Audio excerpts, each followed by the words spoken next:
गिबियावनो नैबे चेनेलखौ नायगिरि रायजो राजा आइ आफागादै गासैखौबो आंनि गोसो गोरबोनिफ्राय अननाय आरो सिबिनायखौ आं जासिग्रोनाय थाबाय। दिनै नंगौ दिनै जोङो मोनफ्रोमबो डिस्ट्रिक्टआव मोनफ्रोमबो ब्लकआव मोनफ्रोमबो प्राइमारियाव दिनै जोङो बिदिनो जि जानो गोनां मेनि 7 तारिख MP इलेक्सन खाम्फा बरगयारी सारखौ जोङो दिल्लीयाव दैथायहरनांगौ।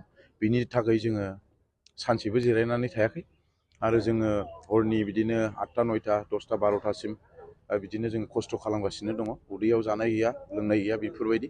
नाथाय जोंहा बेनो मोनसे उद्देश्यआ जोंनि जाथि आरो हारिखौ जोंहा अननाय दं आरो दिनै बबेनिफ्राय मा जादों मा जायाखै जोंहाबो दिनै बेखौ साननो हानाय गियाना फैबाय।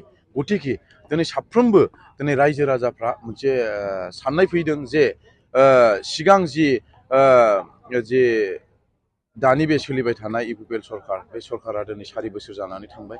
बे 4 बोसोरनि गेजेराव बिथांमोना दिनै सोलायनाय फैबायल' होननानै बुंगासिनो दङ। मा सोलायनाय फैदों? दा मा इन्दिबिफोरखौ हाग्रानिफ्राय लाबोनानै दोनफैनायल' मा सोलायनाय होननानै जों मिथियो ना?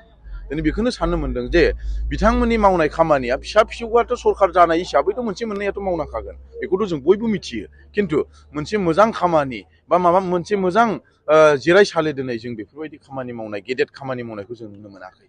मानो होननानै बुङोब्ला दिनै जि सोलिबाय थानाय सरकार बे सरकारखौ रायजो राजाफ्रा जोबोद नेवसिनाय जों नुनो मोनदों आरो आंनि जि मावनाय खामानि आरो जोंनि बिपिएफ दोलोनि मावनाय खामानि सेन्ट्रेलनिफ्राय लानानै जोंनि प्राइमारि लेभेलसिम दिनै जि खामानि मावनायाव रायजो राजानि अनसायनायखौ जों मोननो हादों। मथा मथि जोंनि बिपिएफ दोलोआ नैबे MP इलेक्सन जि मेनि 7 तारिखआव जागोन बेवहाय जों खाम्फा बरगयारीखौ देरहाहरनो हानाया बा दिल्लीयाव फाथायहरनाया जोङो रोखा जाबाय होननानै जों मिथियो।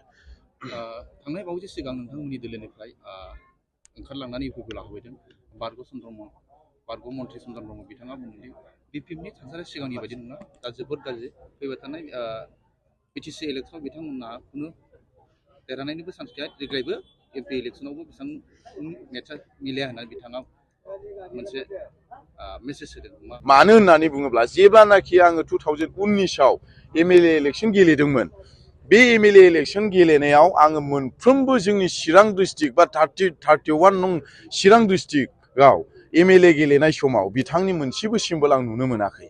गतिके बे जाय चन्दन ब्रह्म बिथाङा जि जोंनि बिपिएफ दोलोनिफ्राय ओंखारनानै थांबाय जोंनि थाखाय बिराद मोनसे प्लास पइन्टसो। मानो होननानै बुङोब्ला जाय मानसिया बिपिएफ दोलोआव थानानै जाख्ल'नानै थांखाबाय बेफोरबायदि मानसिखौ जोंनि जा बिपिएफ दोलोआव आरो जों गोदान सरकार सालायबोनो नागिरनायाव जोङो बेखौ लानो मोनैया जोंनि थाखाय बिराद भाग्यबान होननानै जों सानो। दिनै इउपिपिएल दोलोनि जे दानि रुलिं गभर्नमेन्ट सोलायबाय थानाय बिथांमोना बुंदों जे सोरबा जोङो कारापसन लिडारखौ लाया, सोरबा माबा मोनसे जाख्ल'ग्रा लिडारखौ लाया होननानै दिनै बुंबाय थायोमोन। दिनै जाय बिथां चन्दन ब्रह्मआ 15 बोसोर रुलिं गभर्नमेन्ट सरकार सालायनानै थांबाय, मिनिस्टार जानानै थांबाय, दिनै बिथाङा इउपिपिएल दोलोआव थांबाय, बिथांमोना बे मानसिखौ लानाया बिथांमोननि थाखाय मोजां ना गाज्रि अलरेडि रायजो राजाफ्रा मिथिखाबाय। दा दिनै जोङो सिं दिनै जोङो रायजो राजाखौ जों जयनिं खालामगासिनो दङ। दिनै जोङो 65 जन जयनिं खालामदों। बे जयनिं खालामनाया जोङो दाख्लैनिफ्रायनो जयनिं खालामदों, खिन्थु जोङो माखासे बुस्थुखौ जों मिडिया फेसाव जों होनाय जायाखै। मानो होननानै बुङोब्ला चन्दन ब्रह्म थांनायनि उनाव जों खमाव गैयाबाबो 5,000नि गोजौआव जों जयनिं खालामबावबाय। बेखौ रावबो मिथिया, नाथाय जों मिथियो, प्राइमारि लेभेल मिथियो आरो जोंनि बिपिएफ दोलोआ मिथियो। गतिके चन्दन ब्रह्म जाय बिथाङा दिनै जोंनि बिपिएफ दोलोनिफ्राय थांबाय, बिथाङा थांनाया जोंनि थाखाय जेबो फेक्टर नङा आरो बिथाङा थांबाय जोङो स्ट्रंलि लैहोर दिनै कास्टम जों जिसुया सुमफ्रामारि बा सोरबा आबसुनि दैदेनगिरिफोर दिनै जगदान जागासिनो दङ आरो दिनै जाय बिथांमोना थांबाय बिथांमोननि गेजेराव सोर रायजो राजाफ्रा बेसेबां सापर्ट दङ। बुंनो थाङोबा सासे 15 बोसोरनि सासे मिनिस्टारा 32 जन मानसिल' लांनो हानाया बिराद लाजिथावना बाथ्रा।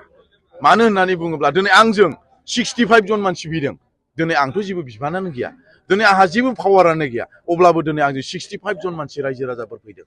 खिन्थु दाख्लैनि समाव जों नुनो मोनदों चन्दन ब्रह्मजों 32 जन रायजो राजाफ्रा बेजों जगदान जादों। हायोब्ला बे 5-10 हाजारसो बिदि मानसिखौ लांनो हानांगौमोन, नाथाय दिनै बे 32 जन मानसि लांदों। खिन्थु चन्दन ब्रह्मआदि जोंनि बिपिएफ दोलोनिफ्राय थांबाय, बिथाङा जोंनि थाखाय जेबो फेक्टर नङा आरो बिथाङा जि थांदों जोंनि थाखाय बाख्नायथावनासो होननानै जों सानो आरो।